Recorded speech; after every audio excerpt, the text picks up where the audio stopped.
ఈరోజు మనం ఎంతో రుచిగా ఉండే తోటకూర పప్పు ఎలా తయారు చేసుకోవాలో చూద్దామండి. ఫస్ట్ ఇలా ఒక కుక్కర్ తీసుకొని దీంట్లో చూడండి ఒక కప్పు కందిపప్పు తీసుకున్నాను. కందిపప్పులో వాటర్ పోసుకొని 2-3 సార్లు శుభ్రంగా కడుక్కోండి. ఇలా కడిగి పెట్టుకున్న తర్వాత ఇక్కడ చూసారా మీడియం సైజు 3 కట్టలు తోటకూర తీసుకున్నాను. ఈ తోటకూర తీసుకున్న తర్వాత శుభ్రంగా కడుక్కొని ఇలా కట్ చేసి పెట్టుకోండి. ఈ తోటకూరని దీంట్లో వేసేసేయాలి. దీంట్లోనే 2 టమాటాలు చూసారు కదా, ఈ టమాటాలను కూడా ఇలా కట్ చేసి వేసుకోండి.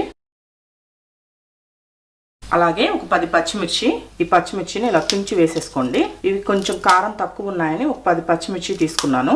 మీరు పచ్చిమిర్చి తీసుకునేటప్పుడు ఆ పచ్చిమిర్చి కారం ఎంత ఉన్నాయో కొంచెం చూసుకొని వేసుకోండి.